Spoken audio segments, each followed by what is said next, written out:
बहावलपुर से हमारे divisional bureau chief Asad Nawaz Khan की रिपोर्ट के मुताबिक नौजवान नस्ल में जमीन के तहफ़्फ़ुज़ का शऊर पैदा करना वक्त की अशद ज़रूरत है। रेस्क्यू एंड सेफ्टी ऑफिसर आशिक महमूद के मुताबिक इंटरनेशनल अर्थ डे के हवाले से आगाही रैली का इनेकाद रेस्क्यू 1112 स्टेशन से अस्पताल चौक तक रैली निकाली गई। रेस्क्यूवर समेत रेस्क्यू स्काउट और मुख्तलिफ स्कूल और कॉलेज के तलबा ने शिरकत की।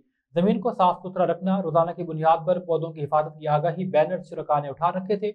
लोगों में इस दिन के हवाले से लेफ्ट तकसीम किए गए। रेस्क्यू स्टेशन में रेस्क्यू अफसरान और रेस्क्यू स्काउट्स ने पौधे भी लगाए। सेफ्टी ऑफिसर आशिक महमूद ने कहा, नौजवान नस्ल में जमीन के तहफ़्फ़ुज़ की अहमियत उजागर करना निहायत ज़रूरी है। इसकी एक मिसाल पॉलीथीन के बने शॉपिंग बैग हैं। बैग से माहौलियाती मसाइल के अलावा इंसानी सेहत पर भी मुज़र असरात मुरतब हो रहे हैं। आज का दिन इस बात का गमबाज है कि हम अपनी जिंदगियों से प्लास्टिक बैग्स को निकाल कर मुतबादिल ज़राए अपनाएं।